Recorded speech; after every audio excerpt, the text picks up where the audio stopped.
The movie is set in England during the medieval ages. At the start of the movie, we are introduced to the king's beautiful daughter, Lady Marian. She is inside the royal bathroom, singing beautifully. Just then, her maid, Broomhilda, approaches her and asks her to get ready. When Lady Marian gets up from the bathtub, it is revealed that she is wearing a chastity lock. It turns out that her father, the king, wanted to protect her from evil men, so he safeguarded her assets with the lock. Unfortunately, the key has been long lost, and Marian has been desperately searching for the man who can open her lock. In the next scene, we see a group of men dancing to hip-hop music. One of the dancers sings about how Prince John and his sheriff have taken over England and are imposing heavy and unfair taxes on people. Elsewhere, in Khalil Prison in Jerusalem, we are introduced to the main character of the movie, Robin Hood. He has been apprehended for fighting in the Crusades and is being taken to the most notorious cell of the prison. There, one of the guards asks him who sent him there, but Robin refuses to answer.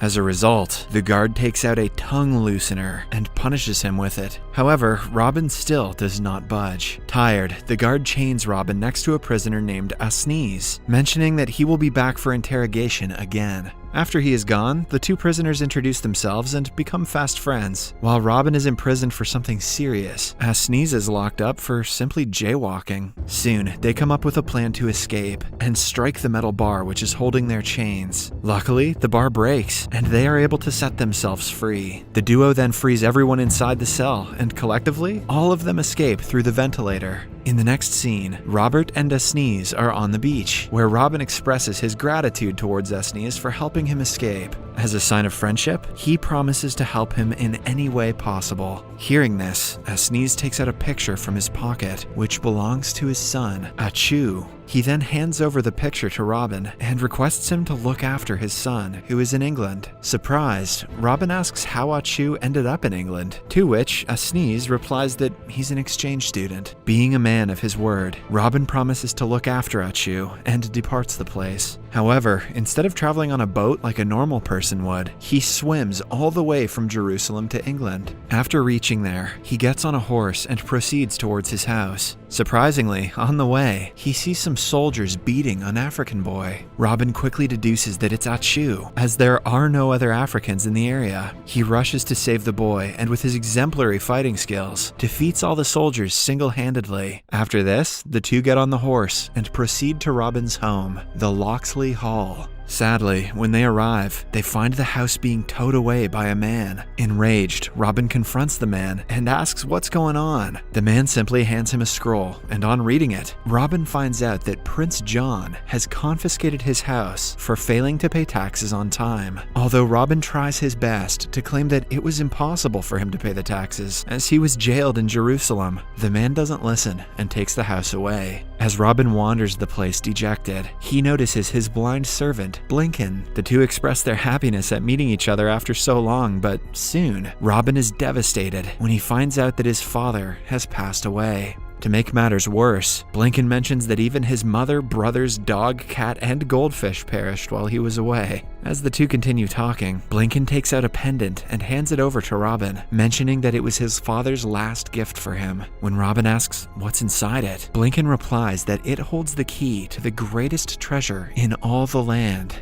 After a while, Robin introduces Achu and Blinken to each other. As the trio is talking, a boy comes running at them from the woods. Being the kind man that he is, Robin asks the boy what's wrong, and the boy replies that he is being chased by the sheriff of Rottingham. In no time, the sheriff arrives with his men and demands the boy back, but Robin refuses to hand him over. As a result, the two get into an altercation, which ends with Robin humiliating the sheriff in front of everyone. Before he sends the group away, he vows to take revenge against Prince John. Later, the Sheriff of Rottingham meets Prince John and reveals that Robin is coming for them. Here, we get to know that Prince John is acting as the ruler of the kingdom, as his brother, the king, has gone to fight in the Crusades. However, instead of being a just and kind ruler like his brother, he is imposing heavy taxes on people for his own benefit. Expectedly, the news scares John, and he starts brainstorming ways to tackle the situation. When he finds no solution, he heads to the dungeons to take advice from his witch, Latrine. John briefs everything to his witch and asks her for a way to defeat Robin. Latrine agrees to help, but in return, she asks John to assist her hook up with her crush, the sheriff. Although the prince is sure that the sheriff will never get close to the witch, he still agrees. Elsewhere, as Robin and his crew are traveling to the castle, they are stopped on a bridge by a giant named Little John. Robin demands to let them through, but Little John claims that they'll firstly have to pay the toll tax. When Robin refuses, the two get into a stick fight. Despite his small frame, Robin manages to defeat the giant and pushes him into the nearby river, which barely has any water. Surprisingly, as Little John does not know how to swim, he starts drowning in the puddle. At first, Robin is taken aback, but when Little John continues to struggle, he helps him up. With this, he wins the giant's trust and makes him a part of the team. Before leaving, Little John calls his best friend, Will, who happens to be a dagger expert. He can slice through anything mid-air with his insane dagger techniques. After the introductions, the group of 5 start their journey to Prince John's castle. Meanwhile, Prince John and the sheriff are having a party inside the castle. Soon, John's niece, Lady Marian, joins the duo and observes the celebrations. The sheriff, who is infatuated by Marian's beauty, immediately starts flirting with her, but the latter pays him no attention. Just then, Robin barges in with a dead hog on his shoulder and drops it on the royal table. John and the sheriff are left furious by the intrusion, but surprisingly, Lady Marian is impressed. Nothing like a big hog to curry favor with the ladies. Robin then introduces himself to Marian and kisses her on the hand. This enrages the sheriff and he challenges Robin to a fight. Expectedly, Robin cleans the floor with the sheriff, so the prince is forced to call upon his guards. Robin fights valiantly for some time, but he is eventually outnumbered. When all hope seems to be lost, Robin's gang barges through the door and starts attacking the guards. In no time, they subdue all the bad guys, impressing the entire crowd, including Lady Marian. Before leaving, Robin warns Prince John to reduce the taxes, or else he will eliminate him next time. In the next scene, Little John gathers some men to fight for the cause, but Robin fails to inspire them with his boring speech. Instead, he makes them fall asleep. Seeing this, Achu steps forward, wearing his specs, and delivers an inspiring speech, despite it only being 3 sentences. The crowd gets riled up, and they agree to fight with Robin against the tyrannical Prince of England. The next morning, all the men get dressed as Robin Hoods and start training. Robin and Will lead the training, but the men are so bad that they cannot even defeat some dummies. Meanwhile, at the castle, the sheriff invites an Italian mafia named Don Giovanni to assassinate Robin. Giovanni has come with his 2 associates, Dirty Ezio, a mute assassin, and Filthy Luca, a multiple-time gold medalist in archery. After a bit of chatting, the 2 come to the conclusion that they will lure Robin by organizing an archery competition in the palace, and Filthy Luca will defeat him in it. When the crowd turns against Robin and calls him a loser, Dirty Ezio will assassinate him secretly. The plan makes everyone excited, and even Dirty Ezio, who cannot speak a word, starts laughing. Surprisingly, Lady Marian is hearing the entire conversation from her balcony. Worried, she immediately wakes up her maid and briefs her about the situation. The 2 discuss for a while and decide to sneak out of the castle and warn Robin of the impending danger. Marian calls her horse, jumps onto it and lands safely, but when it's Broomhilda's turn, her horse simply moves away, causing her to drop onto the floor. After a while, they reach Robin's camp, and Marian reveals the sheriff's evil plot to them. At first, Robin vows to stay out of trouble, but when Marian mentions that the palace is going to organize an archery competition, he starts having second thoughts. Even if his life is in danger, he has to attend the festival, if there is an archery competition in it. Following this, Robin puts on a show for his men and starts singing behind a curtain in an operatic voice. Although he takes out his sword, the boys on the other side of the curtain think that he has taken out something else. After the performance is over, he takes Marian to a secluded place to express his feelings for her. However, as he proceeds to make out with her, he realizes that she has been locked with a chastity belt. Marian then reveals that her overly protective father put the device on her so that she cannot have any fun before her marriage. Hearing this, Robin nopes out of there.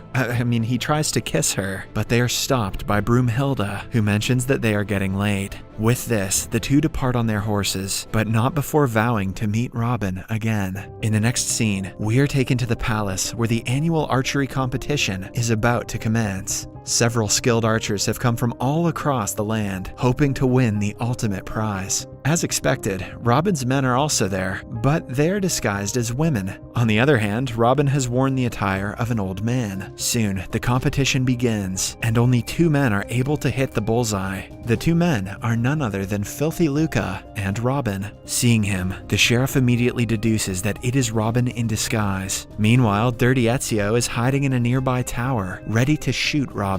As the first round between Filthy Luca and Robin ends in a draw, they are instructed to have one more go at it. Robin goes first and once again hits the bullseye. He then removes his disguise and reveals himself to be Robin, much to the delight of Marion. However, when it is Filthy Luca's turn, he takes good aim and pierces through Robin's arrow, hitting a double bullseye. This gets the crowd going, and they start cheering for Filthy Luca. At the same time, they jeer at Robin and call him a loser. Robin is in shock, as he is never supposed to lose in an archery contest. Hence, he takes out the movie's script to check if everything is fine. Luckily, he finds out that he has one more shot left. Prince John and the sheriff also check their scripts and confirm the plot. Wasting no time, Robin takes out his arrow, but just as he is about to shoot, Filthy Luca pushes him, causing him to fire his arrow up. Surprisingly, the arrow travels through the air through the entire audience and lands on the bullseye. Kobe! Thus making him the winner. This proves that movie writers can do anything to make their heroes victorious. As Robin celebrates his victory, an envious sheriff orders his men to arrest and execute him. This worries Lady Marion, so she vows to marry the sheriff, but only if he lets Robin go. The sheriff accepts the proposal and leaves the place to prepare for the wedding. In the next scene, a hangman places a noose on Robin's neck, just in case Marion changes her mind. Soon, the sheriff arrives with a minister, followed by Marion herself, who is dressed beautifully for the occasion. She is accompanied by her uncle, Prince John. As Robin watches everything unfold, the marriage ceremony begins. The sheriff accepts his vows immediately, but when it is Marion's turn, she hesitates. This gives Achu an opening, and he cuts Robin loose with the help of an arrow. With this, an intense battle ensues as Robin's men start fighting with the guards. Amidst the chaos, the sheriff grabs Marion and forces her into his room, attempting to make love with her. However, as he proceeds to deflower her, he notices the chastity lock. Determined, the sheriff brings a drilling machine and attempts to break the lock, but it's of no use. Just then, Robin enters the room and challenges the sheriff to a duel. The two go back and forth, and during the action, Robin's pendant shatters and a key emerges from it. Surprisingly, the key lands in the lock and fits perfectly, implying that Marion's virginity is the greatest treasure in the land. Why did Robin's dad have that key? The boys are distracted for a while, but soon resume their fight. After a lengthy tussle, Robin accidentally stabs the sheriff with his sword. As the sheriff lies injured on the floor, Latrine approaches him and mentions that she has a pill which can save him from death. However, she will only provide him with it if he promises to marry her. With no options left, the sheriff agrees, and after being saved, he is dragged away by Latrine. In the final scene of the movie, Robin and Marion get married in front of everyone. Just then, the king returns from his crusade and condemns his brother for being cruel and evil. He orders his men to lock John away, and at the same time, rewards Robin for his bravery and valor. The king also returns Robin's house, and lifts all the unfair taxes imposed on the people. The movie ends as Robin and Marion finally kiss each other. In the post-credits scene, as Robin tries to deflower Marion, he finds out that even with the key, the lock won't open. The movie ends as Robin calls for a locksmith. Fun fact, during the entire course of the movie, Prince John's face mole changes its location several times. Gross. Subscribe for more videos like this, turn on notifications, and leave a like to help the channel out. Thank you for watching.